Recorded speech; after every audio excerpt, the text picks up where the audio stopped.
Olá, hoje é dia 12 de janeiro de 2012 e vamos ler hoje Gênesis do capítulo 37 ao capítulo 39. Então vamos começar. José e os seus irmãos. Jacó ficou morando na terra de Canaã, onde o seu pai tinha vivido. Esta é a história da família de Jacó. Quando José era um jovem de 17 anos, cuidava das ovelhas e das cabras junto com seus irmãos, os filhos de Bila e de Zilpa, que eram mulheres do seu pai. E José contava ao pai as coisas erradas que os seus irmãos faziam. Jacó já era velho quando José nasceu, e por isso ele o amava mais do que a todos os seus outros filhos.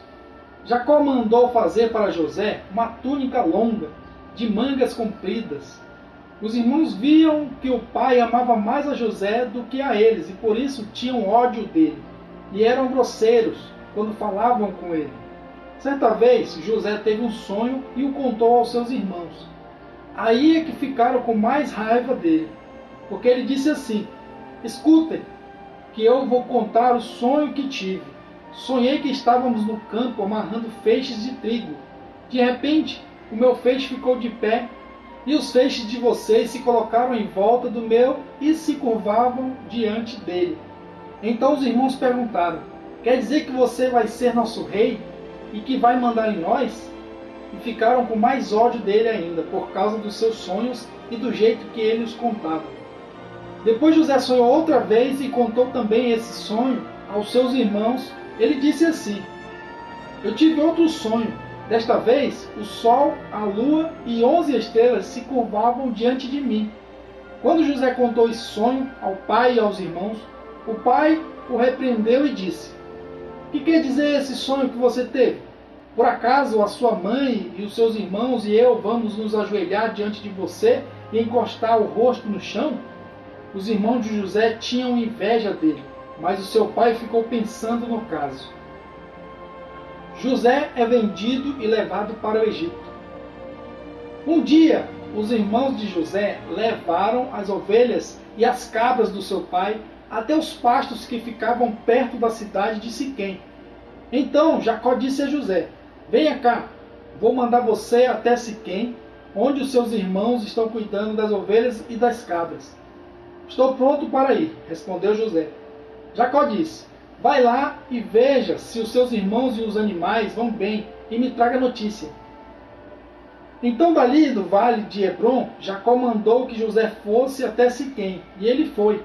Quando chegou lá, ele foi andando pelo campo. Aí um homem o viu e perguntou: o que você está procurando? Estou procurando os meus irmãos, respondeu José. Eles estão por aí, em algum pasto, cuidando das ovelhas e das cabras. O senhor sabe onde foram?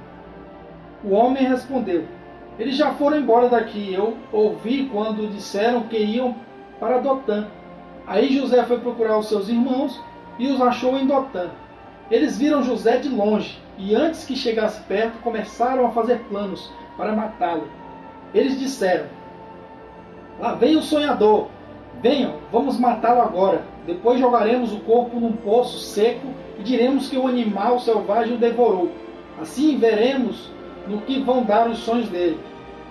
Quando Rúben ouviu isso, quis salvá-lo dos seus irmãos e disse: não vamos matá-lo, não derramem sangue. Vocês podem jogá-lo neste poço aqui no deserto, mas não o machuquem.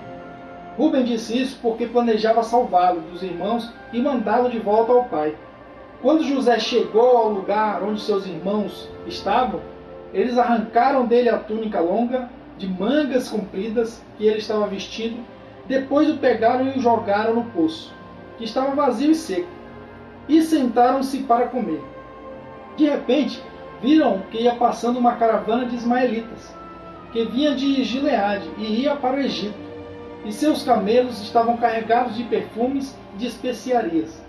Aí Judá disse aos irmãos: o que vamos ganhar se matarmos nosso irmão e depois escondermos a sua morte? Em vez de o matarmos, vamos vendê-lo a esses ismaelitas.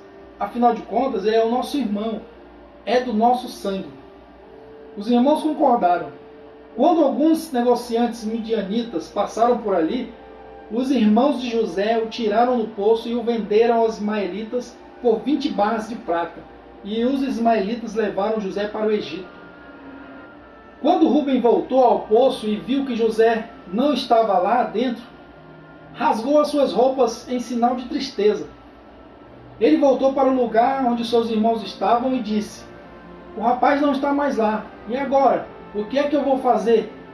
Então os irmãos mataram um cabrito e com o sangue mancharam a túnica de José. Depois levaram a túnica ao pai e disseram: achamos isso aí. Será que é a túnica do seu filho? Jacó a reconheceu e disse: sim, é a túnica do meu filho.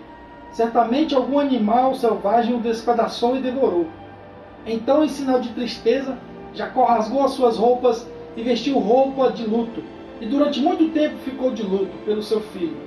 Todos os seus filhos e filhas tentaram consolá-lo, mas ele não quis ser consolado e disse: vou ficar de luto por meu filho até que vá me encontrar com ele no mundo dos mortos.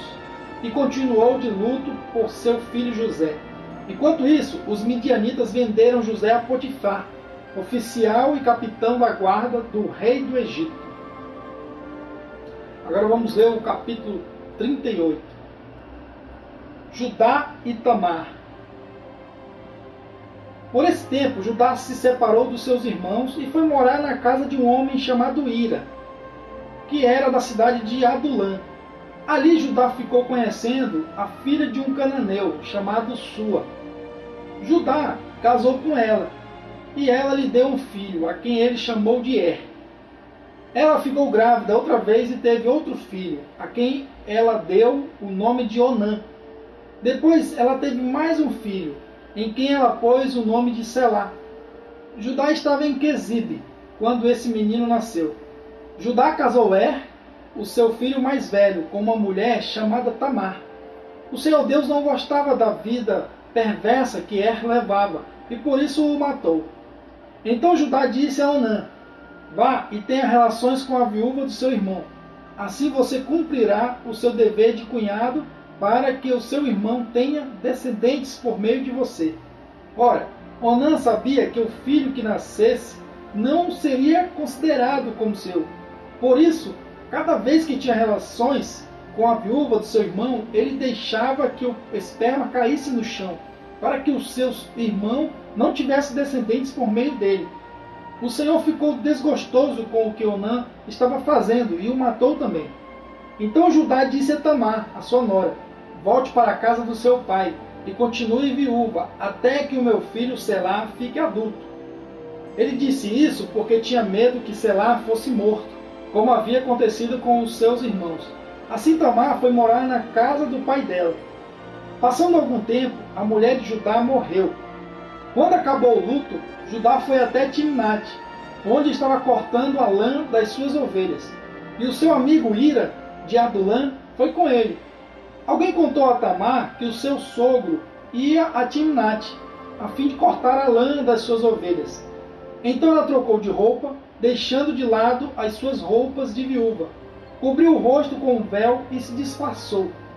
Em seguida foi e se sentou perto da entrada da cidade de Enaim, que fica no caminho para Timnate.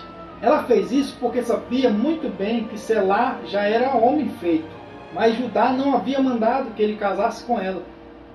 Quando Judá a viu, pensou que era uma prostituta, pois ela estava com o rosto coberto. Ele foi falar com ela na beira do caminho, sem saber que era a sua nora, e disse: você quer ir para a cama comigo? Ela perguntou: quanto é que você me paga? Ele respondeu: eu lhe mando um cabrito do meu rebanho.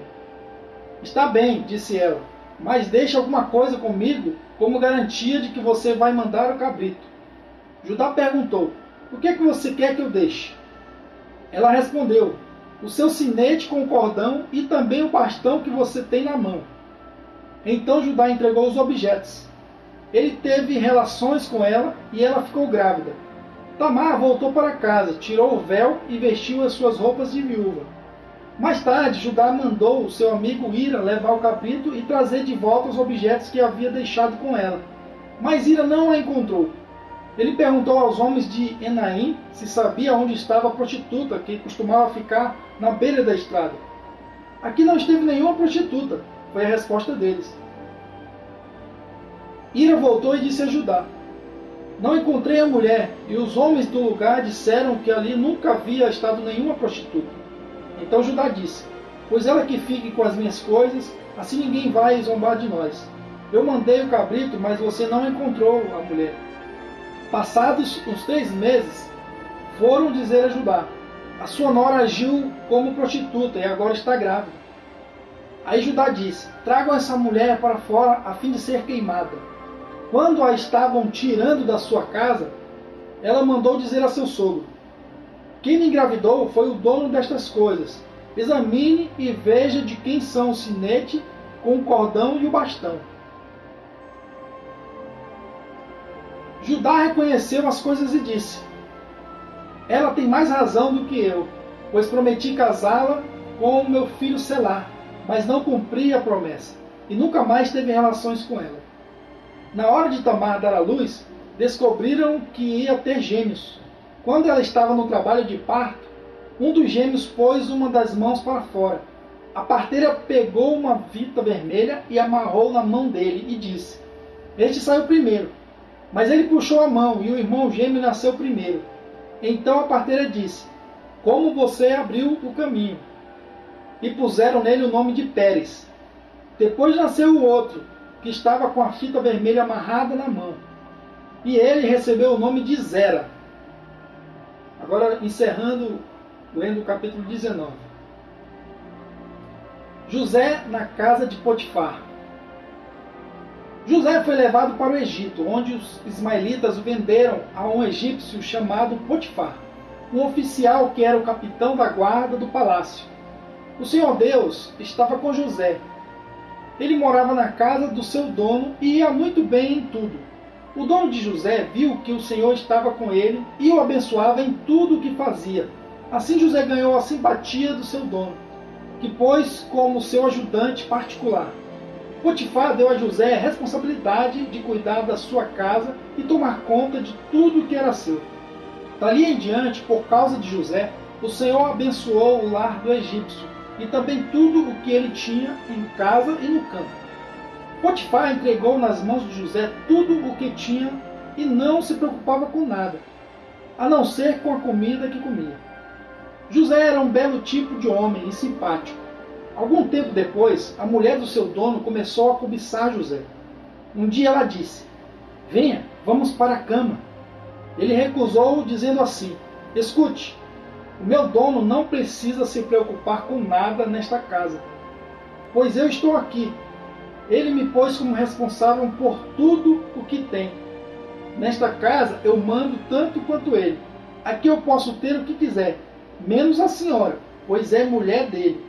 Sendo assim, como poderia eu fazer uma coisa tão imoral e pecar contra Deus? Todos os dias ela insistia que ele fosse para a cama com ela. Mas José não concordava e também evitava estar perto dela. Mas um dia, como de costume, ele entrou na casa para fazer o seu trabalho e nenhum empregado estava ali. Então ela o agarrou pela capa e disse: venha, vamos para a cama.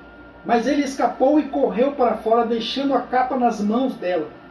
Quando notou que, ao fugir, ele havia deixado a capa nas suas mãos, a mulher chamou os empregados da casa e disse: vejam só, este hebreu que o meu marido trouxe para casa está nos insultando. Ele entrou no meu quarto e quis ter relações comigo, mas eu gritei o mais alto que pude. Logo que comecei a gritar bem alto, ele fugiu, deixando a sua capa no meu quarto. Ela guardou a capa até que o dono de José voltasse. Aí contou a mesma história assim: esse escravo hebreu que você trouxe para casa entrou no meu quarto e quis abusar de mim. Mas eu gritei bem alto e ele correu para fora, deixando a sua capa no meu quarto. Veja só de que jeito o seu escravo me tratou. Quando ouvi essa história, o dono de José ficou com muita raiva. Ele agarrou José e o pôs na cadeia onde ficavam os presos do rei. E José ficou ali, mas o Senhor estava com ele e o abençoou, de modo que conquistou a simpatia do carcereiro. Este pôs José como encarregado de todos os outros presos, e era ele quem mandava em tudo o que se fazia na cadeia. O carcereiro não se preocupava com nada do que estava entregue a José, pois o Senhor estava com ele e o abençoava em tudo o que fazia. Aqui nós terminamos nossa leitura de hoje. Vamos fazer uma oração.